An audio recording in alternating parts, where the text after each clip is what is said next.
आज है 20 दिसंबर 1968 का प्रातः क्लास।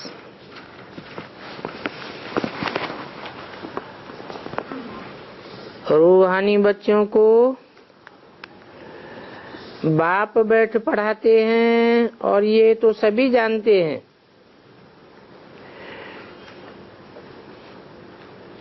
कि बाप भी रूहानी है। अभी बाप पूछते हैं कि पुरुषार्थ बड़ा या प्रारब्ध बड़ी।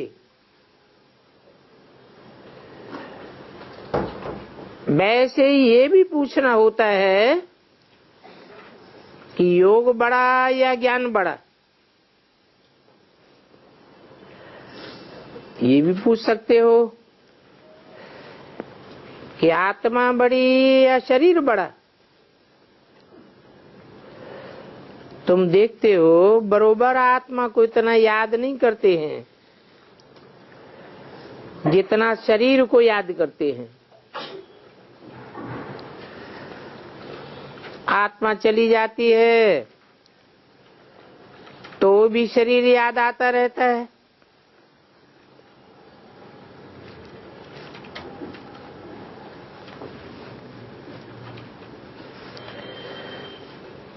तो आत्मा बड़ी है शरीर। वैसे बाप पूछते हैं योग अर्थात याद बड़ी या ज्ञान बड़ा। कोई ने कहा याद। क्यों? कोई ने कहा याद से पावन बनना है। हाँ, तो मुख्य बात है पवित्रता की, और पवित्रता याद से ही आवेगी। इस समय सब पतित बने हुए हैं, इसलिए दुखी है। जब तक बाप को याद न करें तो पावन सुखी बन नहीं सकते और पद भी ऊंचा नहीं मिल सकता। तो दो चीजों में एक चीज बड़ी जरूर होती है। दो एक जैसे नहीं हो सकते। पवित्र बनने बगैर पवित्र धाम जा न सके। पवित्र बने तो ज्ञान की प्रारब्ध भी पा सको। तो विचार चलाना होता है याद अच्छी व ज्ञान अच्छा। तो जरूर कहेंगे कि पहले है ही मनमना भव, फिर पीछे कहा जाता है मध्याजी भव। ऐसे नहीं कि पहले मध्याजी भव फिर मनमाना भव कहें। नहीं, पहले मनमाना भव। बच्चों को मुख्य बात बाप कहते हैं अपन को आत्मा समझो और बाप को याद करो। बाप कौन है ये तो तुम ही समझते हो। मनुष्य कहते भी है अपन को आत्मा समझ बाप को याद करो।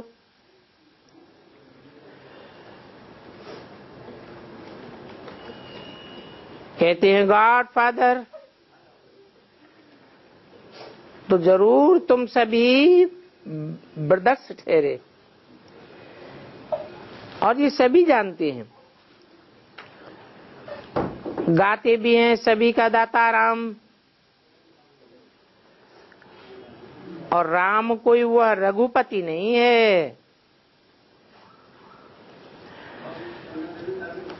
राम को कब बाबा नहीं कह सकते, क्योंकि बाबा एक तो शरीरधारी को कहा जाता है और दूसरा अशरीरी को कहा जाता है। आत्मा भी पहले अशरीरी है, फिर शरीरधारी बनती है। पहले हम आत्माएं बाप के साथ रहती है, फिर पार्ट बजाने के लिए लौकिक देहधारी के पास आते हैं। तो ये सभी बातें बुद्धि में याद रखनी है, और तो सभी पढ़ाइयां भूल जानी। ये तो तुम जानते हो कि हम अभी संगम पर हैं, फिर बाद में नई दुनिया में जाना है, और ये पुरानी दुनिया खत्म होनी है। ये बात को और कोई को पता नहीं है। नई दुनिया में जाने के लिए पावन भी जरूर बनना है, दैवी गुण धारण करने हैं। पावन बनने के लिए बाप को पूरा याद करना है, ताकि सभी पाप कट जाए। यही मुख्य बात है। अभी तो तुम पतित दुनिया में हो, और पावन दुनिया में जाना है। ये पावन बनने का ज्ञान मनुष्यों के लिए ही है।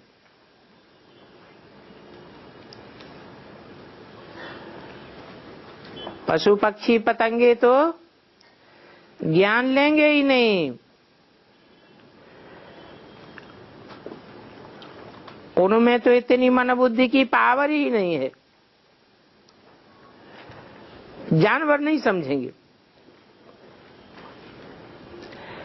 तो मनुष्यों को व मनुष्य की आत्माओं को बाप फिर से आकर के समझाते हैं, अभी देवी देवता बनना है, इसलिए मुझे याद करो, तो तुम पावन बनेंगे। इसको कहा जाता है योगाग्नि,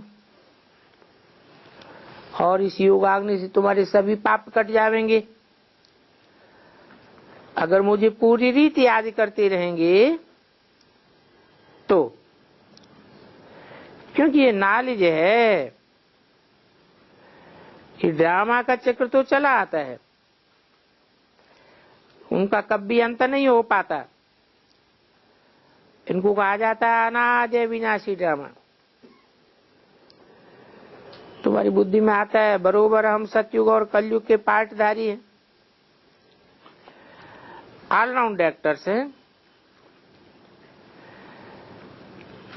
क्योंकि सभी तो ऑलराउंडर नहीं हो सकते हैं। फर्स्ट सेकंड थर्ड नंबर वार हैं।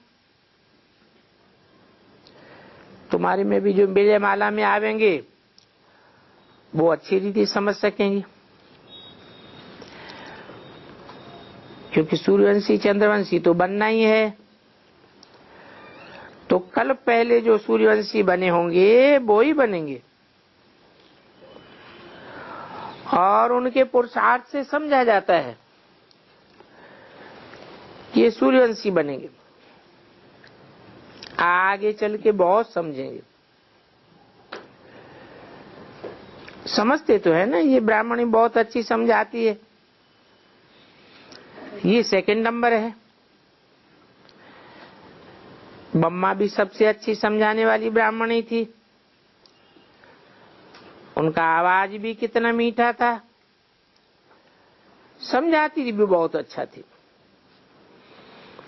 कहाँ भी जाती थी तो सभी तरफ से मम्मा के पास खिंच करके आ जाती थी। जितना जितना जो होशियार होता है उनके पिछाड़ी बहुत इकट्ठे हो जाते हैं, तो फिर वो ऊंच पद भी पाते हैं। अभी तुमको बाप प्रैक्टिस कराए रहे हैं। ऊंची ते ऊंच श्रीमत बाप की तुमको मिल रही है। श्रीमत देने वाला तो एक ही बाप ठहरा, बाकी धारणा करने वालों में नंबरवार हो जाते हैं। बाप जो मत देते हैं उसको धारण करना है और कराना है। पूछा जाता है, और रचयिता बाप और रचना के आदि मध्य अंत को जानते हो? सो तो सिवाय तुम्हारे और कोई भी नहीं जानते। वो तो कह देते हैं परमात्मा सर्वव्यापी है। अब बाप को तो कहा जाता है ज्ञान का सागर, शांति का सागर। नई दुनिया की स्थापना और पुरानी दुनिया का विनाश कराए देते हैं। तुम बच्चे समझते हो, अभी नई दुनिया स्थापन हो रही है और हम ही नई दुनिया स्थापन कर रहे हैं बाप की श्रीमत पर। 20/12/68 की वाणी का दूसरा पेज। तो जो स्थापना करने वाले हैं वो अपन को महावीर समझेंगे ना, क्योंकि तुम्हारी भी तो सेना है। शिव शक्ति सेना कहो, पांडव सेना कहो, शक्ति मिली है तुमको शिव बाबा से। शिव बाबा ही सर्वशक्तिवान है। अभी तुम भी सर्वशक्तिवान बन रहे हो, बनेंगे ऐसे ही जैसे कल्प कल्पांतर बनते आए हैं। इसकी आदि अथवा अंत नहीं है, क्योंकि अनादि चक्र फिरता है। तुम्हारी बुद्धि में है, हम कल्प कल्पांतर ये पार्ट बजाते आए हैं। शिव बाबा की संतान है, सर्वशक्तिवान की संतान है। रावण क्या है, कौन है, दुनिया में कोई भी नहीं जानते। रावण राज्य में ये 5 विकार आते हैं। इसमें भी मुख्य है देह अभिमान। इस देह अभिमान के कारण ही फिर और विकार आते हैं। तुम उल्टे बन जाते हो। बाकी तो कहे रावण कोई चीज थोड़ा ही है। ऐसे कोई 10 शीश आदि की बात नहीं है। ये तो समझने के लिए चित्र बनाया है कि 10 प्रकार की बुद्धियां इकट्ठी हो गई है। बाकी इनमें ताकत कुछ भी नहीं है। और ये भी इनका ड्रामा में नूंद है। बुद्धि में आता है ड्रामा अनुसार, ऑटोमेटिकली भक्ति मार्ग में भी आना होता है। तो बच्चे जानते हैं बाप तो है निराकार, वो तो बिंदी है। बिंदी को चाहे जितना छोटा करते चले जाओ, और वो बिंदी नालिश तो जरूर धारण करके ही सुनावेगी। बाप ही आकर के माया पर जीत पहनाते हैं। 5 विकारों को माया कहा जाता है।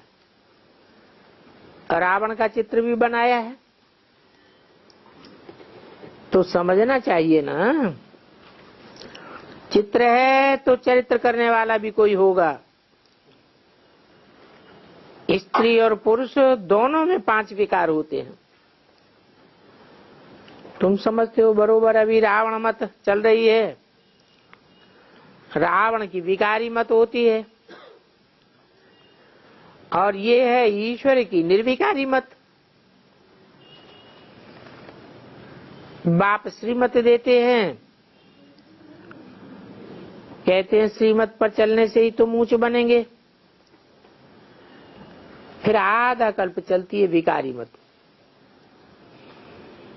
इसलिए इनका नाम ही रखा है 10 शीश वाला रावण। और विकारों में भी पहले नंबर पे है अहंकार। देह अहंकार के बगैर कोई विकार काम नहीं आ सकता। तो पहले ही ये देह भान है, फिर विकार है। ये सभी बातें बाप बैठ तुम बच्चों को समझाते हैं। कल्प कल्प अनेक बार समझाया है, और समझाने में टाइम भी इतना ही लगता है जितना हर कल्प लगा है। बुद्धि में समझते हो। बाप आकर के हमको आस्तिक बनाते हैं, क्योंकि रचयिता और रचना का राज समझाते हैं। कहते हैं ना इस सृष्टि का क्रिएटर कौन है? क्रिएटर तो गॉड है। यूं तो ये सभी रचना अनादि है, परंतु इनको समझाने वाला एक ही गॉड फादर है, इसलिए क्रिएटर है। उनमें ज्ञान है, इसलिए क्रिएटर कहा जाता है। बाप खुद भी ड्रामा के बंधन में बांधा हुआ है। ड्रामा भी अनादि है, कुछ बनाते तो नहीं है। इतना बेहद का ड्रामा अनादि शूट किया हुआ है। हद के ड्रामा तो ढेर के ढेर शूट होते रहते हैं,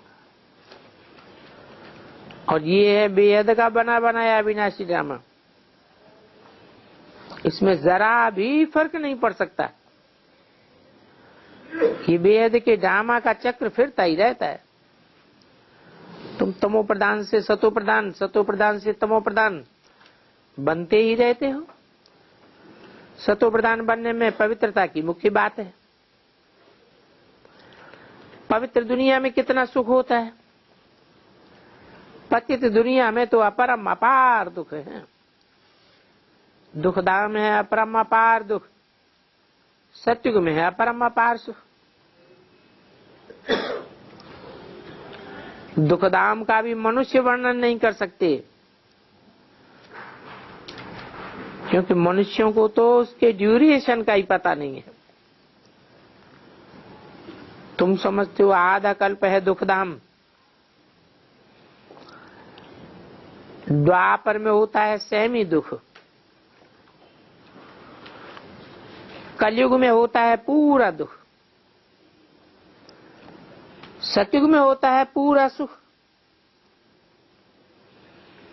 त्रेता में होता है सेमी सुख। तो ये सभी बातें बुद्धि में अच्छी रीति धारण करनी है। दूसरा कोई नॉलेज जानते ही नहीं है। आगे तो समझते ये विद्वान पंडित आचार्य बड़े होशियार है। अभी तुम समझते हो तो कुछ भी नहीं जानते। ये चक्र कैसे फिरता है कुछ भी नहीं जानते। अभी तुम सभी धर्म वालों की जीवन कहानी को जानते हो। फलाने ने फलाने समय ये धर्म स्थापन किया, फिर बाद में वो भी नीचे उतरने लग जाते हैं।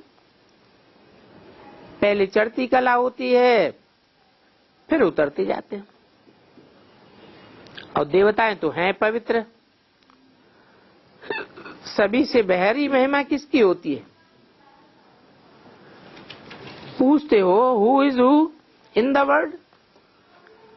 अब ऊंचते ऊंच पद किसका है? ऊंचते ऊंच धन किसके पास है? या ऊंचते ऊंच विद्वान कौन है? सतयुग में तो ऐसे नहीं पूछेंगे। वहां ये प्रश्न पूछने की दरकार ही नहीं है। अभी तुम बच्चे समझते हो सभी से बड़ा ऊंचते ऊंच भगवान है। गाते भी हैं ऊंचते ऊंच भगवान, सकल सृष्टि तेरे सूत्रधारी, तुम्हारी गतिमति तुम ही जानो। बाकी महिमा गाते, तुम भी गाते थे। अभी तुमको प्रैक्टिकल में मालूम है श्रीमत से कैसे स्वर्ग स्थापन होता है, ये तुम ही जानो, और तो कोई जानते ही नहीं। बाप तुम बच्चों को सुनाते हैं, तुम फिर औरों को सुनाते हो। श्रीमत से मनुष्य सृष्टि कैसे बनती है वो भी बैठ सुनाते। गीता भी एक प्रकार का गीत है। गीता को कहानी कहो तो भी ठीक है, श्रीमत का गीत कहो। आख्यानी बहाना बनाते हैं ना। 20/68 की वाणी का 3रा पेज कहते हैं लांग लांग गो, तो वो आखानी भी बतानी पड़े। तुम तो पूरी तिथि तारीख मिनट सेकंड बता सकते हो। ड्रामा की आयु 5000 वर्ष पूरी एक्यूरेट है। परंतु पहले तो बोलो बाप को जानते हो, वो ज्ञान का सागर है, टीचर है। तुम बच्चों को भी तीनों रूप याद करना है। बाप को बाप तो सभी जानते हैं, सभी कहते हैं हम सभी ब्रदर्स हैं। एक बाप है, बाकी सभी बच्चे हैं। ये समझना तो बहुत सहज है। इस समय 500 करोड़ मनुष्य हैं, सभी किसके बच्चे हैं? कहेंगे बाप के। उनको सभी कहते हैं गॉड फादर। तो ये भी समझना चाहिए फादर एक है, बाकी आत्माएं तो ढेर हैं। ये बात तो कोई भी समझ सकते हैं, परंतु मनुष्यों की इतनी पत्थर बुद्धि है जो ऐसी सहज बात भी नहीं समझ सकते। बाप कहते हैं तुम सभी बच्चे मेरे ब्रदर्स हो, आपस में ब्रदर्स हो, और मैंने जिसमें प्रवेश किया है ये भी तुम्हारा ब्रदर है। पढ़ रहे हैं, आत्मा आत्मा को तो ब्रदर ही कहेंगे। सभी ब्रदर को बाप से वर्षा मिलता है। बाप सभी आत्माओं का है तो सभी को वर्षा मिलता है। सभी आत्माएं भाई भाई हैं, सभी बेहद के ब्रदर्स को वर्षा मिलता है। लौकिक बाप से सिर्फ बच्चों को वर्षा मिलता है, बच्चियों को तो मिलता नहीं है। आगे तो हाफ पार्टनर कहते थे।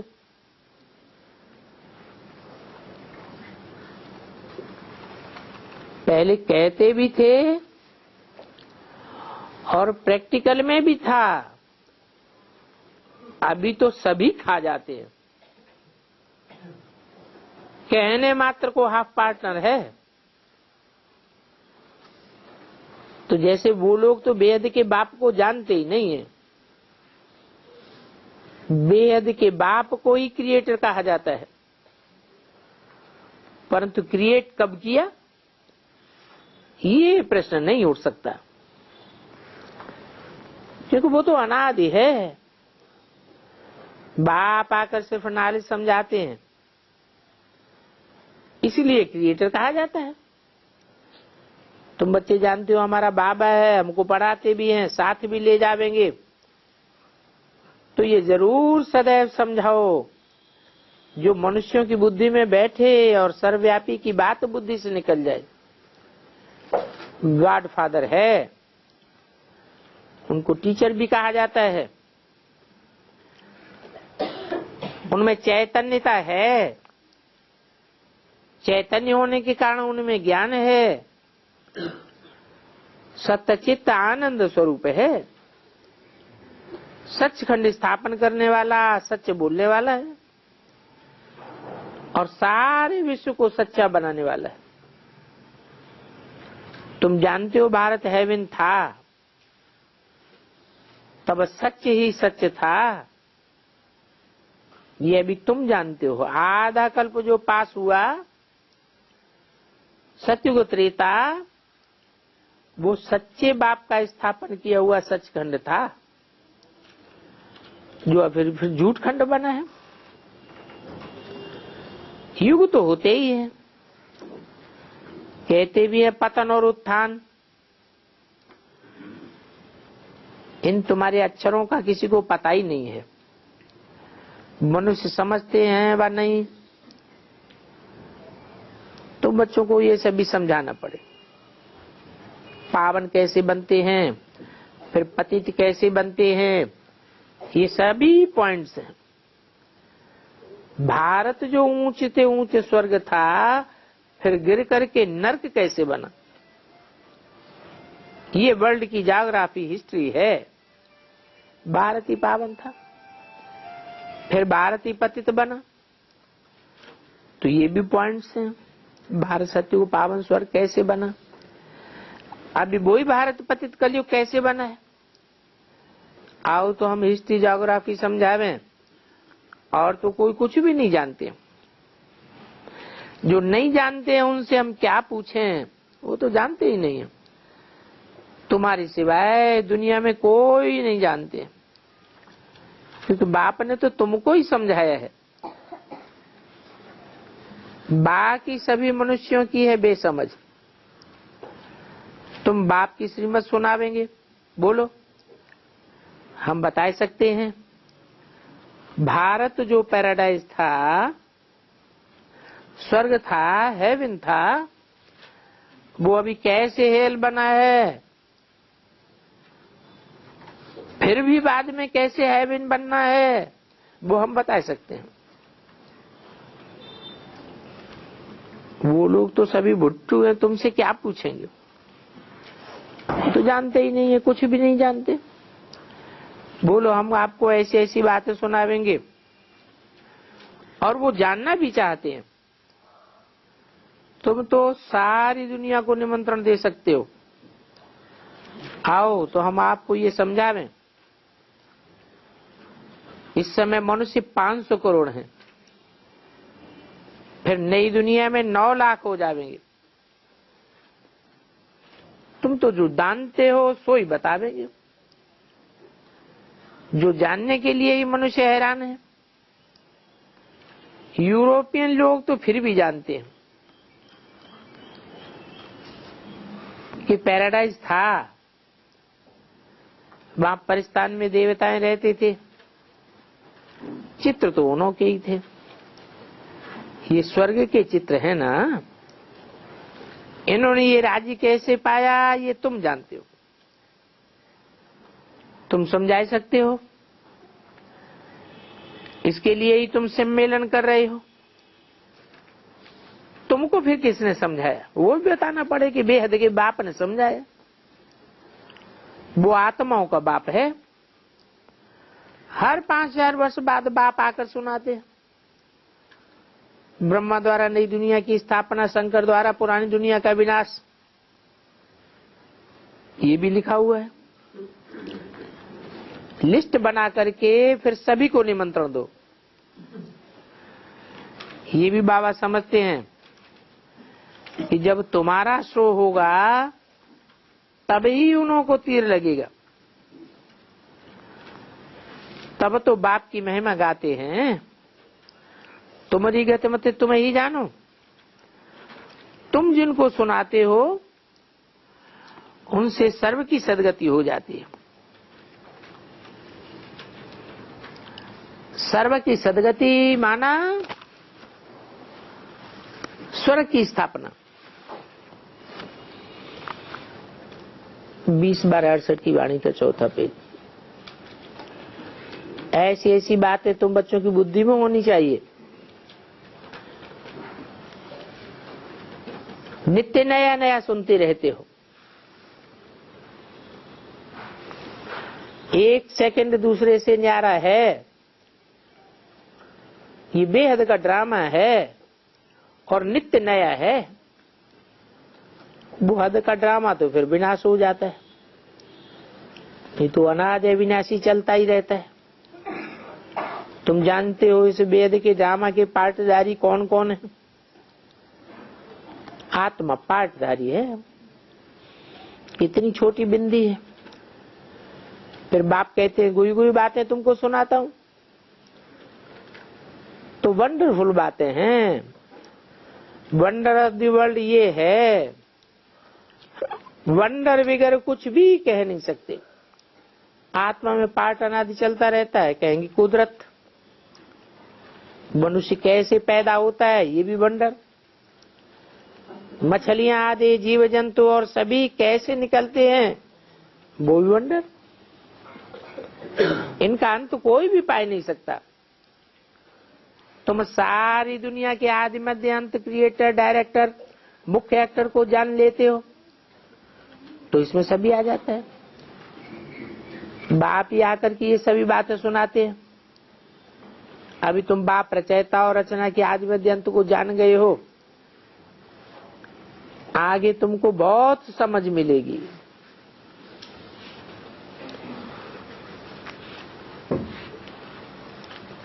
समझ को ही साक्षात्कार कहा जाता है। बाकी सिर्फ साक्षात्कार से फायदा नहीं है, समझ भी तो चाहिए ना। तुम जानते हो हम ही राजी करेंगे विश्व पर, तो तुमको बहुत खुशी होनी चाहिए। हम बेहद सुख का वर्षा बाप से पा रहे हैं, और वो वर्षा कोई दूर नहीं है। इम्तिहान पास होने में बाकी 8 वर्ष हैं।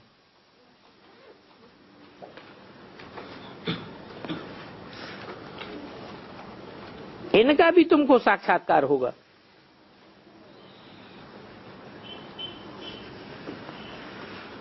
और वो ज्ञान भी बाप ही देंगे,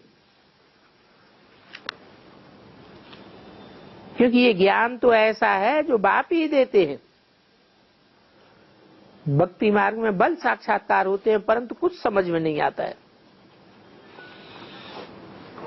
सिर्फ खुशी होती है, प्राप्ति तो कुछ भी नहीं होती। चित्र भी कितने ढेर हैं, दिखाते हैं सूंड वाला गणेश।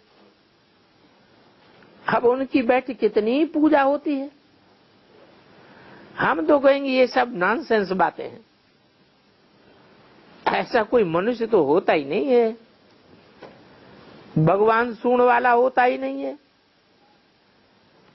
हनुमान की भी बहुत पूजा करते हैं, परंतु फायदा तो कुछ भी नहीं। और ये दुनिया में भक्ति से दुर्गति होती जाती है, तो कितने बैठ फालतू चित्र बनाए। अब इन चित्रों में कोई राजयोग तो है नहीं, वो सभी हठयोग के चित्र बनाए हैं। चित्र बना बनाकर लाखों रुपया कमाते हैं। अभी बाप ऐसे पॉइंट्स बहुत समझाते रहते हैं, कहते ये समझाओ। बात का प्राचीन राजयोग किसने सिखाया, किसने पैराडाइज बनाया? जो प्रैक्टिकल बना सकते हैं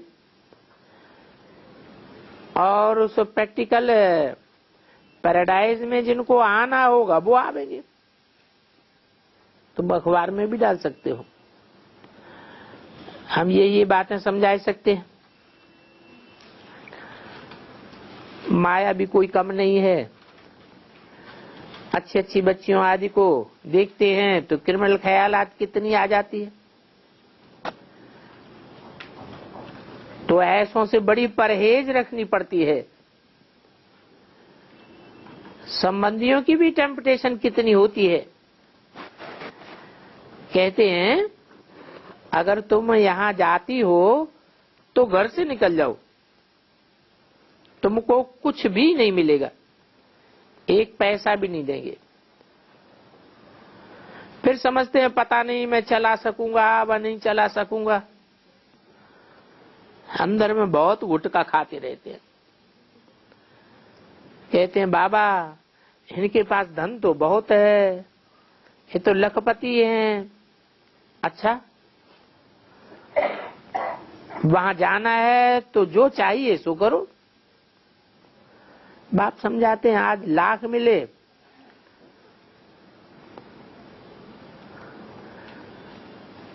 कल मत जाओ तो सभी खत्म हो जाएगा।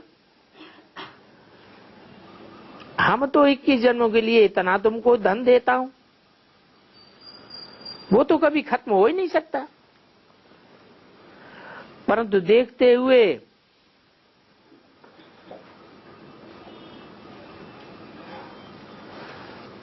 रह पाना मुश्किल है। बाबा समझाते हैं इन आंखों से तुम जो कुछ देखते हो ये सभी खत्म हो जाना है। अभी जज करो,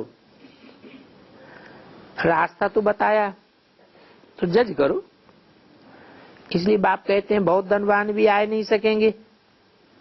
बाप का तो नाम ही है गरीब निवास।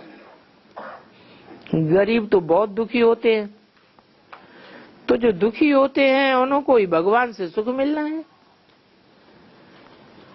वो तो आते भी देरी से हैं, अपने धन में ही मगरूर रहते हैं। वो ऐसे नहीं कहेंगे हमको 4 बच्चे हैं, 5वां शिव बाबा है। अरे शिव बाबा तो पहला नंबर फर्स्ट क्लास बच्चा है, उनको तुम वारिस बनाओगे तो 21 जन्म के लिए वारिस बन सकते हो। मेहनत बहुत भारी है, बहुत अंदर में गुटखा खाते रहते हैं। बाप को बहुत याद करना है, तब तमो प्रधान से सतो प्रधान बन सकेंगे। कहते हैं बाबा माया हमको याद ही नहीं करने देती, बुला देती है। बाप कहते हैं तुमने तो प्रतिज्ञा की है, हम बाप के सिवा और कोई को याद नहीं करेंगे। भक्ति मार्ग में भी गायन है, 21 जन्म का वर्षा तुमको कल्पांतर मिला हुआ है, तो याद पड़ना चाहिए। फिर भी बाप बच्चों को सावधान करते हैं, बाप को याद करते रहो, आगे चल करके सभी देखेंगे बरोबर ये विनाश का समय है। ये कलयुगी पुरानी दुनिया है, मनुष्य तो अभी घोर अंधियारे में पड़े हैं। जिसका गायन भी है, गायन है विनाश काले विपरीत बुद्धि विनश्यते। अच्छा, ओम शांति।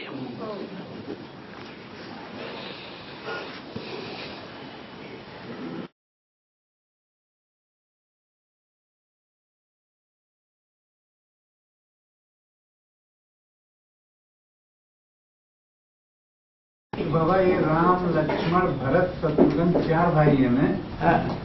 तो राम लक्ष्मण, तो राम सूर्यवंशी हो गए, फिर चंद्रवंशी कहाँ गए? चंद्रवंशी। सूर्यवंश कोई अलग से थोड़ा ही होता है, सूर्यवंश का अलग से अस्तित्व तो नहीं है। सूर्यवंश की राजाई अकेली नहीं चलती है, राजाई चलाने के लिए सूर्यवंश और चंद्रवंश दोनों ही चाहिए। ये प्रवृत्ति मार्ग का ज्ञान है। बाप आकर प्रवृत्ति मार्ग की स्थापना करते हैं, इसलिए धर्मों में भी प्रवृत्ति है। सूर्यवंश और चंद्रवंश साथी हैं। और गायत्री माता का बताते हैं, लेकिन बाप धरती गायत्री माता के बारे में बताते हैं। अरे जब वह माता है तो पिता तो जरूर होगा, माता कैसे बन गई बिना पिता के? त्रिमूर्ति के बारे में नहीं बताते हैं? अरे 3 माताओं का गायन है, तो उनके साथ उन माताओं के पीछे 3 पिताएं नहीं लगे हुए हैं? ब्रह्मा विष्णु शंकर को कोई जानते नहीं है क्या? अरे सारी दुनिया तो ब्रह्मा विष्णु शंकर के बारे में जानती है, त्रिदेव के बारे में। त्रिदेव हैं तो त्रिदेवी भी हैं, 3 देवियां भी मुख्य हैं और 3 देवता भी मुख्य हैं। 3 देवताओं का भी विशेष गायन है और 3 देवियों का भी विशेष गायन है। गायन है इसलिए उनका नाम रख दिया है गायत्री। तीनों की शक्ति इकट्ठी भरी हुई है। और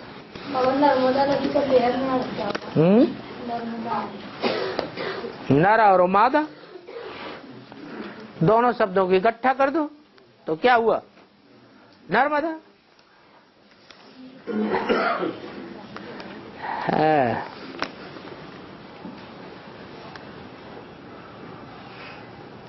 अरे क्लास का टाइम है 6 से 8 बजे, परंतु कोई कोई भाई बहने शुरुआत में 6 बजे आ तो जाते हैं, परंतु बीच में जाकर के सो जाते हैं या चले जाते हैं या इधर उधर कहीं घूमने लगते हैं। बाद में रजिस्टर में टाइम लिख देते हैं 6 से 8।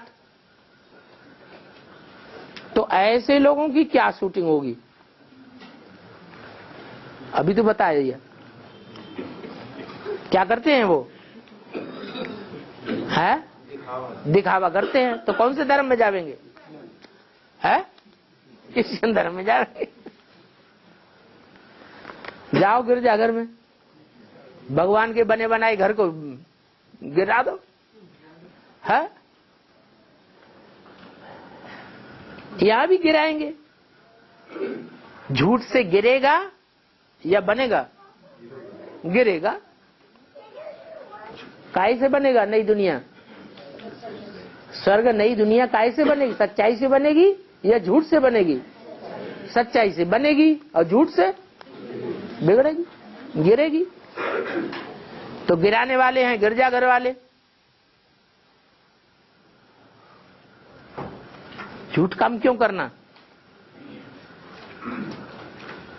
बाबा हाँ ये नरक के बीच में मैं स्वर्ग की बादशाही देता हूँ, हाँ।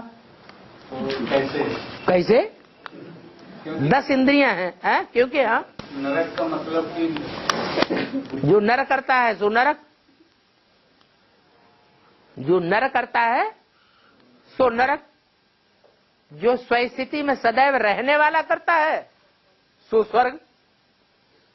तो सदैव स्वस्थिति में रहने वाला कौन है? हैं? शिव बाबा। तो शिव बाबा क्या करता है? नर जो हैं वो 10 इंद्रियों से काम करते हैं, स्थूल इंद्रियों से मन को कंट्रोल नहीं कर पाते। और शिव बाबा मन को कंट्रोल करना सिखाता है। तो मन को कंट्रोल करना सिखाएगा तो मन का स्वर्ग बनेगा या 10 इंद्रियों का स्वर्ग बनेगा? इंद्रियों का सुख लेंगे या अतीन्द्रिय सुख लेंगे? जो शिव बाबा बनाएगा स्वर्ग, most wonder of the world बनाएगा स्वर्ग। मोस्ट वंडरफुल चीज है ना, दुनिया के मनुष्यों के बनाए हुए 7 वंडरों से भी ज्यादा वंडरफुल चीज है।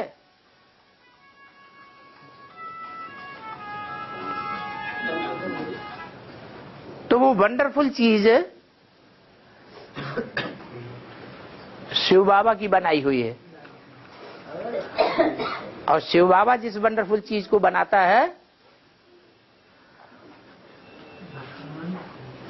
वो वंडरफुल चीज ऐसी चीज है कि जब मनुष्यों को वो चीज मिल जाती है, जो ईजाद मिल जाती है शिव बाबा की बनाई हुई, तो वो मन का सुख भोगेंगे। क्या? शरीर बल सड़ता जावे, लेकिन मन से क्या रहेंगे? खुश रहेंगे। मन के कंट्रोल में 10 इंद्रियां चलती हैं कि 10 इंद्रियों के कंट्रोल में मन चलना चाहिए, है? मन के कंट्रोल में जब 10 इंद्रियां चलने लग पड़ेंगी तो भले शरीर सड़ा हुआ हो तो भी सड़े हुए शरीर से अतीन्द्रिय सुख अनुभव करेंगे। इंद्रियों के सुख की परवाह ही नहीं रहेगी। पाना था सो पा लिया। वो अतीन्द्रिय सुख की प्राप्ति सत्युग में जन्म लेने वाले देवताओं को नहीं होती है अपने शरीर से।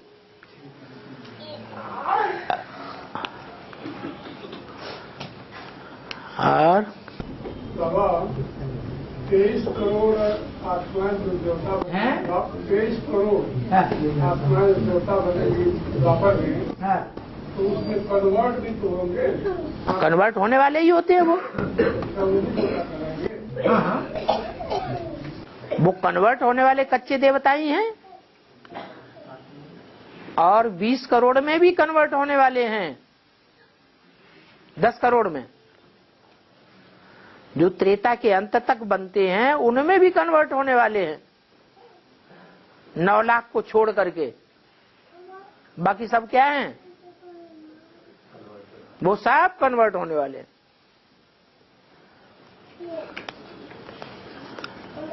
और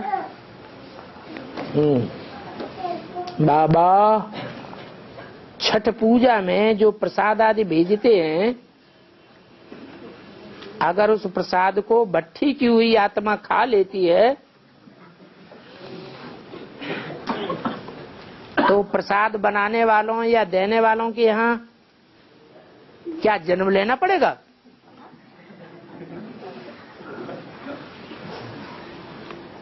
अब अन्न दोष तो लगता ही है ना, लगता है कि नहीं लगता है?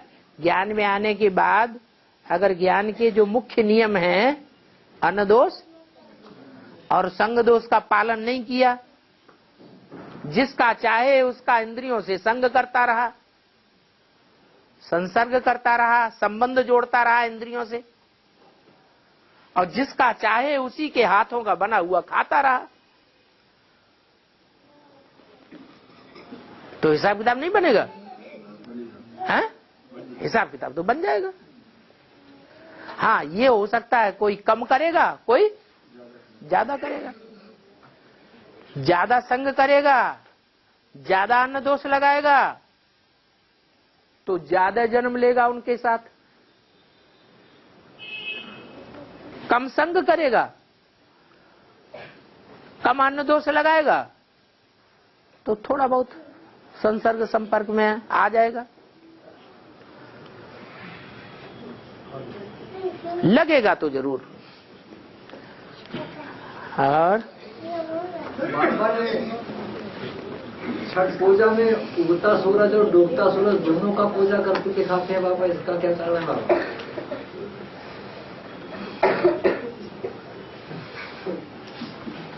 छठी का दूध याद आ जाएगा।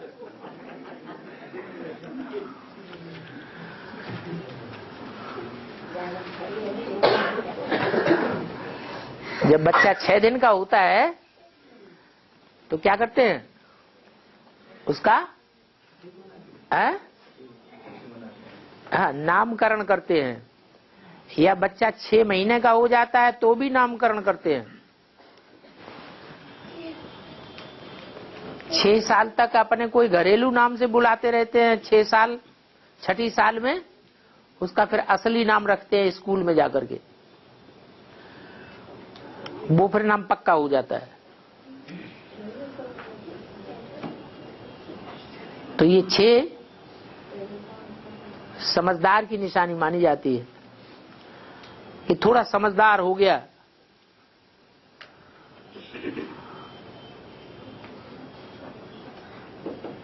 ज्ञान सूर्य जब उदय होता है तो भी समझदारी काम आती है, और जब ज्ञान सूर्य अस्त होता है तो भी समझदारी काम आती है कि अब ज्ञान सूर्य अस्त हो गया, अब जो संग का रंग लगाना है, ज्ञान सूर्य तो साकार में नहीं मिलेगा, तो सोच समझ के संग लगाना है या ऐसे ही लगाना है? हैं? सोच समझ के लगाना है। इसलिए उगते सूर्य की भी पहचान हो, मान्यता हो, और अस्त होते हुए सूर्य की पहचान होनी चाहिए।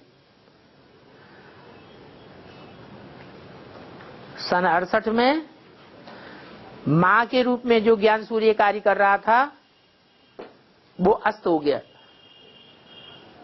तो उस समय माउंट आबू की यादगार बनी हुई है उस समय की, सनसेट पॉइंट। अभी ज्ञान सूर्य फिर प्रत्यक्ष होने का टाइम आ गया, तो माउंट आबू में यादगार बनना शुरू हो गई। क्या? Sunrise point.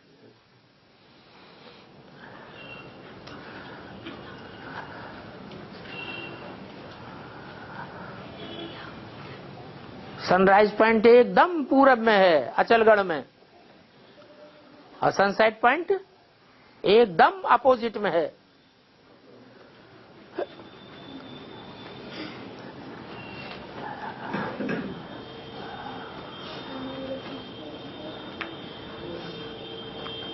पश्चिमी सभ्यता की नारायणों का जब बोलबाला था तो माता के रूप में पार्ट बजाने वाला ज्ञान सूर्य अस्त हो गया। अभी फिर उदय हो रहा है। दोनों की पहचान जरूरी है। जिनको पहचान नहीं है वो ब्रह्मा कुमार कुमारियों के चक्कर में आ गए।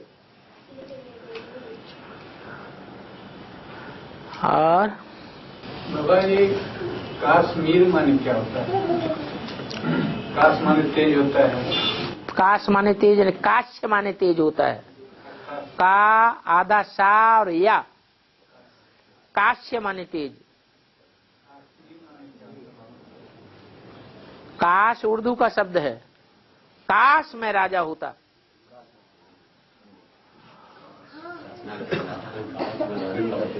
और मीर माने शाहजादा।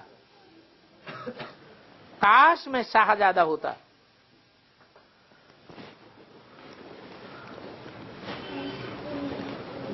जो शाहजादा होता है वो सम्राट के लिए उसके माथे का मौर होता है।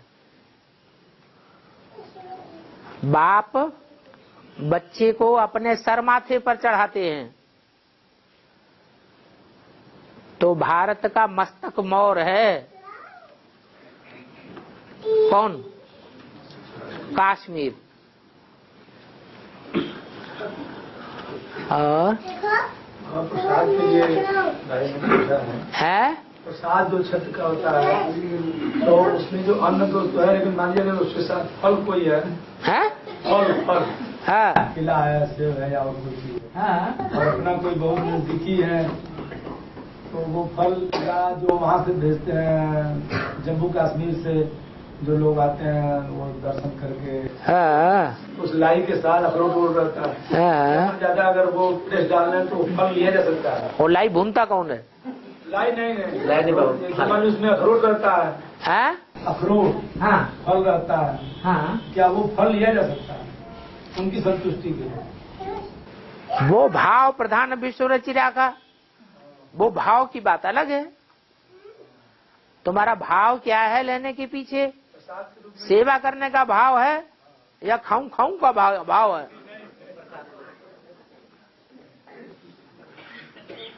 हाँ।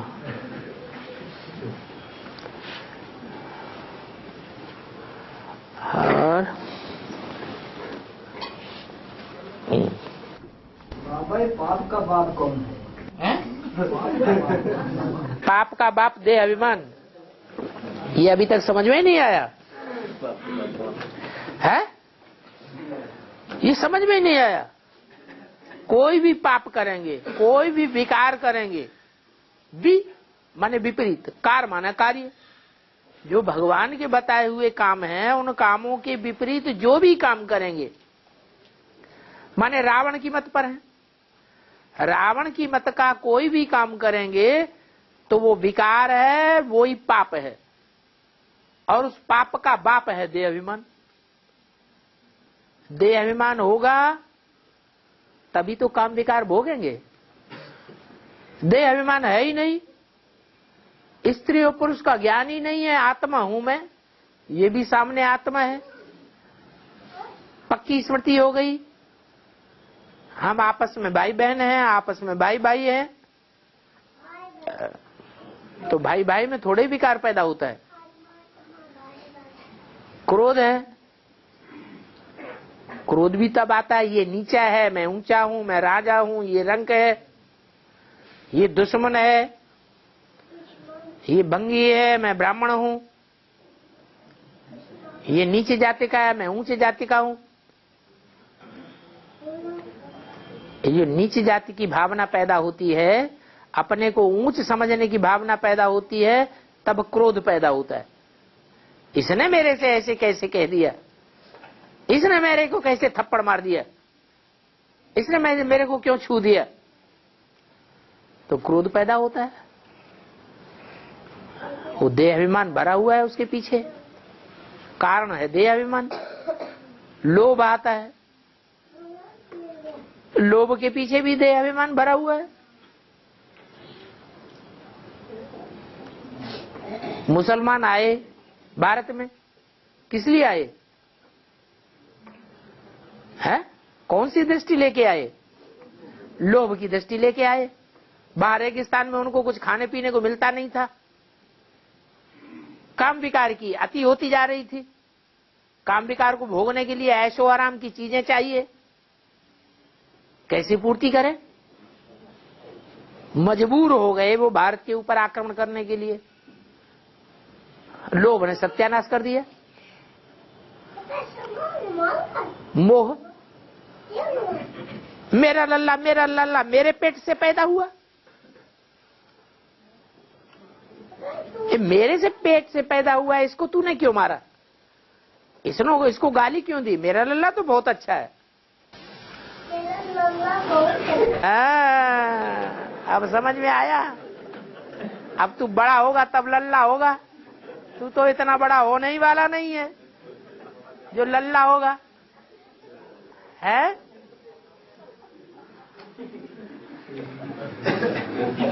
अरे इधर नहीं देखता है?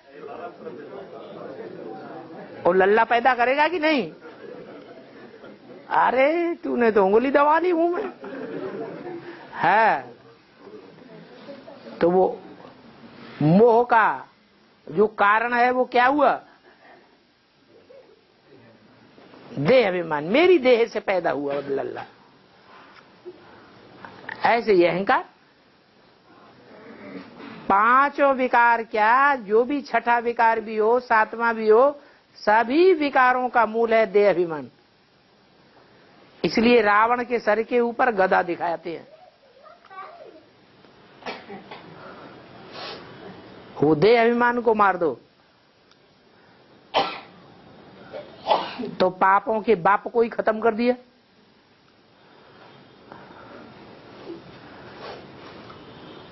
पाप होंगे ही नहीं। अब देह अभिमान मरे कैसे? है? तो देह अभिमान तो भूत बन के चिपटा हुआ है। बोलो, है? भूत बन के चिपका है कि नहीं चिपका है? है? हाँ, वो भूत बन के चिपका हुआ है। तो उसको उससे निजात कैसे पाए? अपने में भूत प्रवेश होने से अगर रोकना है, क्योंकि दुनिया में भूत प्रेतों की संख्या बढ़ेगी या घटेगी? जिनकी जिनकी अकाले मौत होती जाती है वो सब भूत प्रेत बन जाते हैं। और अकाले में तो उन्हीं की होती है जो महापापी होते हैं। विनाश तो दिन दूना रात चौगुना बढ़ता जाएगा। आखिरी विनाश होगा भूकंप से। अभी तो तीव्र गति के भूकंप नहीं आ रहे हैं, छुटपुट कहीं कहीं होता है। फिर सारी पृथ्वी पर भूकंप आएंगे तीव्र गति से। हिंदुस्तान को चारों तरफ घूमो, नॉर्थ इंडिया के अलावा सारे भारत में चारों ओर पहाड़ी पहाड़, पहाड़ी पहाड़। इधर पहाड़ खड़ा, उधर पहाड़ खड़ा, उधर पहाड़ खड़ा। इसे क्या साबित होता है? इसे साबित होता है जब अर्धविनाश हुआ था तो बहुत विस्फोट हुए थे भूकंप के। जहां जहां भूकंप होते हैं, विस्फोट होते हैं, वहां वहां पृथ्वी के अंदर से ढेर सारा लावा निकलता है और वो पत्थर बन जाता है ऊंचा ऊंचा। वो ही पहाड़ कहा जाता है।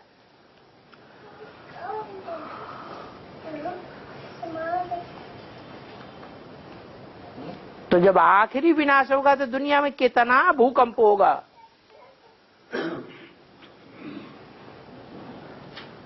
पृथ्वी की ऊपर जो पापों का भार चढ़ा है, हमारी गर्मी के वो सारी गर्मी बाहर निकल पड़ेगी।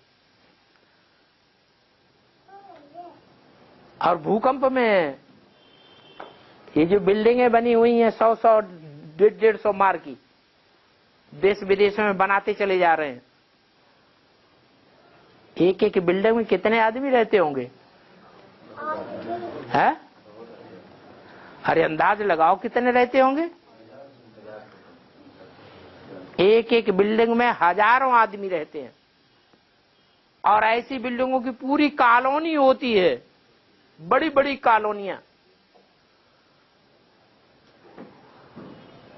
ढेर के ढेर मरेंगे और वो सब क्या बनेंगे? भूत बनेंगे। वो सब भूत, उनका उद्धार होगा कि नहीं होगा? वो ज्ञान लेंगे कि नहीं लेंगे? थोड़ा बहुत लेंगे। कैसे लेंगे? वो प्रवेश करेंगे। इस महा मुसीबत से कैसे पीछा छूटे?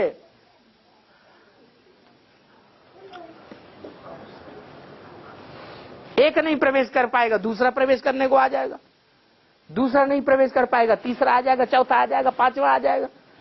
वो तो चारों तरफ से घेरे ही रहेंगे। कब इसकी स्मृति क्षीण हो, कब आत्मिक स्मृति घटे और मैं इसके ऊपर सवार हो जाऊं।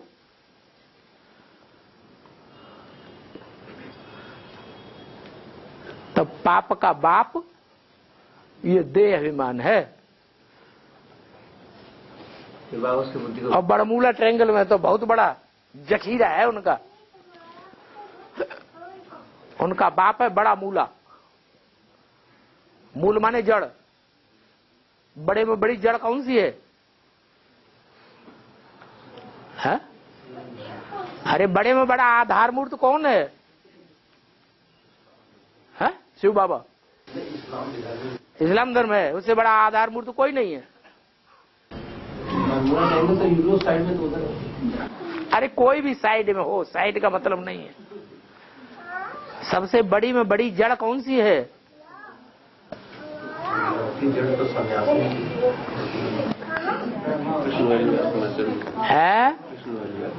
है कृष्ण वाली आत्मा ही सबसे बड़ी जड़ है, बड़ा मूला है। वो महाभूत है, भूतनाथ उसी का नाम है।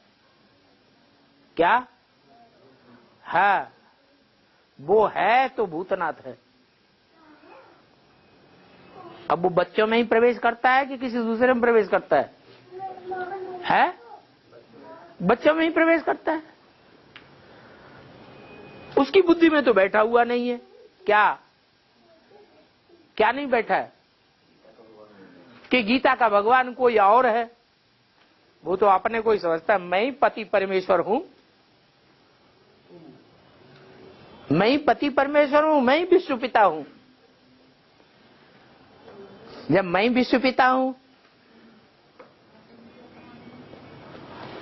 तो सारा कब्जा मेरा होना चाहिए, किसी दूसरे का होना चाहिए? मेरा होना चाहिए। तो प्रवेश करके उल्टे काम कराएगा। और ऐसे ढेर के ढेर भूत प्रेत है जो उल्टा ही काम कराते हैं। इससे बचा जाएगा कैसे बाबा?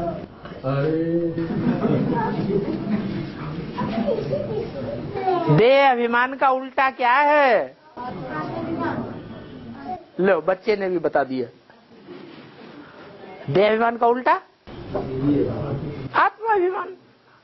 अपन को स्टार समझो।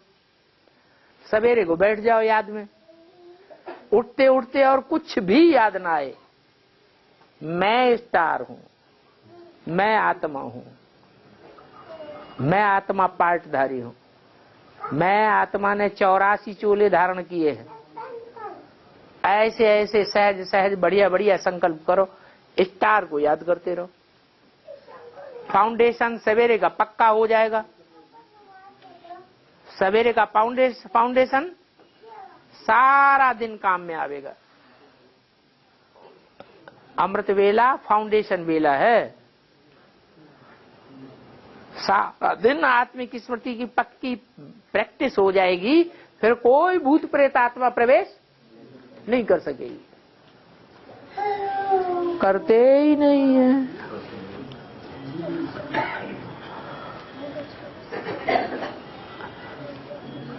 बहानेबाजियां सब बनाएंगे। बाबा ये जो भूतों का नाम विकृत की आत्मा है, तो अव्यक्तवाणी चलाते हैं जो, तो बाबा ही करते हैं। लेकिन याद में चलाते हैं कि बेयाद में चलाते हैं? याद में चलाते हैं। और जो कवि लोग हैं, कविता करते हैं, ये जो महाभारत लिखा हुआ है, भागवत लिखी हुई है, ये जो अच्छे अच्छे ग्रंथ बनाए हुए हैं, जो सारे के सारे अभी संगम युग में लागू हो रहे हैं, वो कौन से भाव में विभोर होकर के लिखे गए हैं? देवान में लिखे गए हैं कि आत्माभिमान में लिखे गए? तो बस ऐसे ही बाबा भी वाणी चलाते हैं, वो बात अलग है।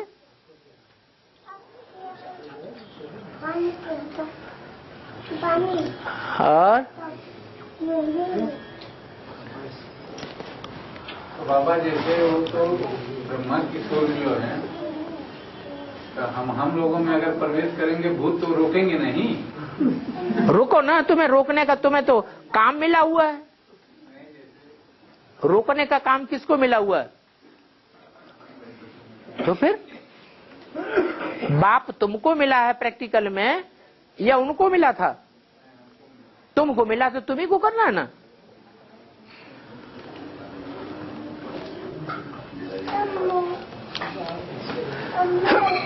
पेटू,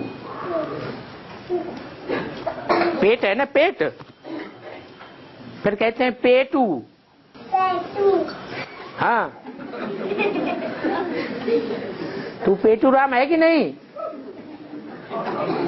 अरे बोल तो, फिर शर्म आ जाती लड़कियों की तरह। पेटू राम है कि नहीं? अरे पेट में भर भर के खाता है कि नहीं? खाता है। अरे बोल, फिर शर्म आता है। तक तू पेटू राम है कि नहीं? सवेरे से शाम तक खाता है? नहीं खाता, झूठ बोलता है, चुप रहता है। तो जो बहुत खाने वाला होता है उसको कहते हैं पेटू राम। किसी ने प्रश्न किया है, पेटू के पीछे राम शब्द क्यों लगाते हैं? अच्छा बताओ, शास्त्रों में कोई व्यक्ति ऐसा आया है जो बहुत खाता है? भीम। भीम को दिखाते हैं कि शास्त्रों में कि बहुत खाता था। वो तो स्थूल पेट की बात समझ ली उन्होंने, लेकिन है कौन से पेट की बात है? बुद्धि रूपी पेट की बात है। माने मनन चिंतन मंथन सबसे जास्ती किसने किया? भीम वाली आत्मा ने किया। इसलिए उसको कहते हैं पेटूराम। ब्रकोदर है, जैसे भेड़िया होता है, सड़ा गला जो कुछ भी मिलता रहेगा वो खाता ही रहेगा, खाता ही रहेगा। ताजा मांस मिल जाएगा तो खाएगा ही, लेकिन सड़ा सड़ाया जो शेर का छोड़ा हुआ मांस भी अगर मिल गया 2-4 दिन पड़ा हुआ तो वो भी खा जाएगा। इसको कहते हैं पेटूरम। भोग भोगने में भी ऐसे ही है। अलाय बत्तुर जो कुछ मिले, गुलाब का फूल मिल जाएगा सो तो खाएगा ही। आक धतूरा मिलेगा वो भी नहीं छोड़ेगा, वो भी खा जाएगा। तो उसको कहते हैं पेटूराम। समझ में आ गया? किसने दिया? चलो, किसी ने भी दिया हो।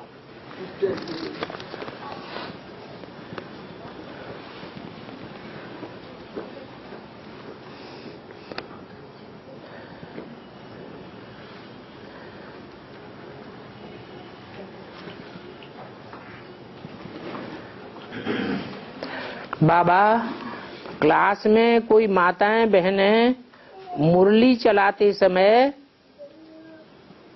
बातें करते हैं, समझाने से भी नहीं सुनते, फिर भी बातें करते रहते हैं या जोर जोर से हंसते हैं।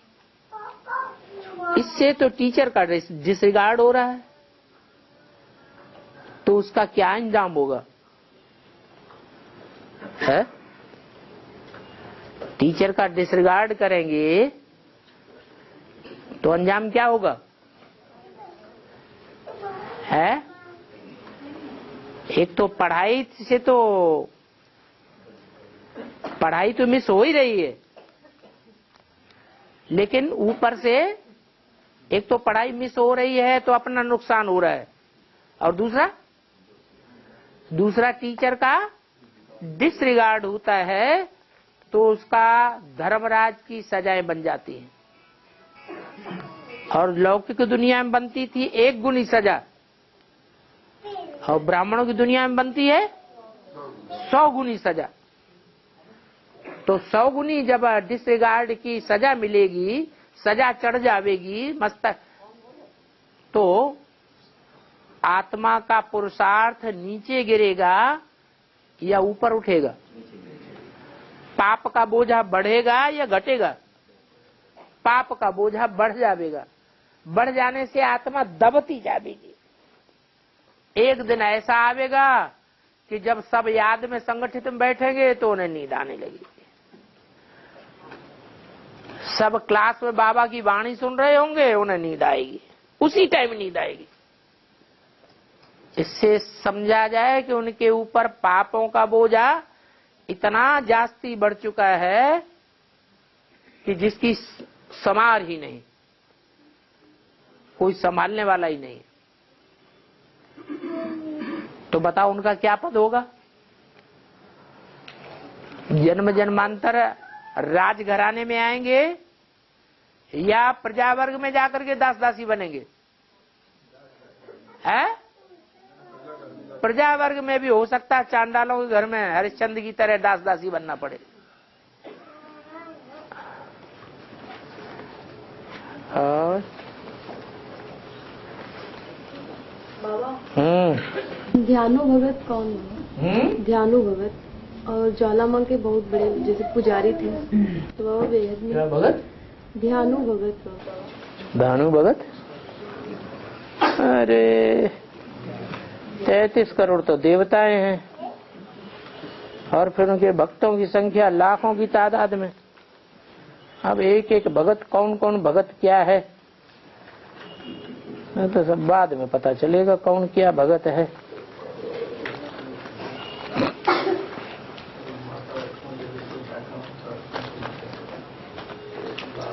हैं?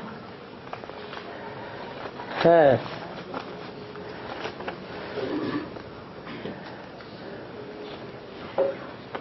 इस हो गया है। झूठा खाने से संग का रंग कम लगता है क्या?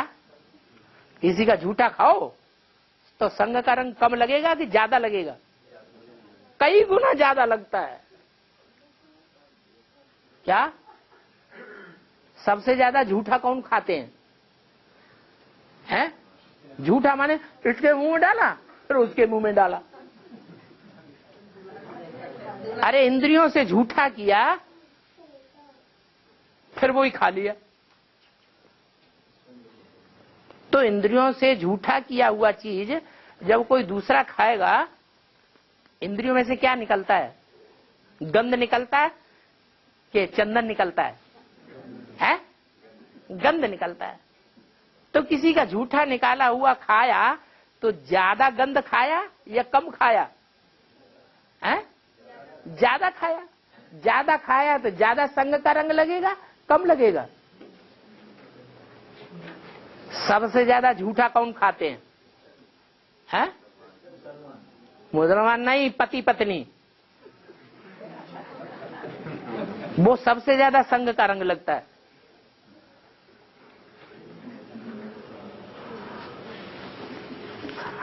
और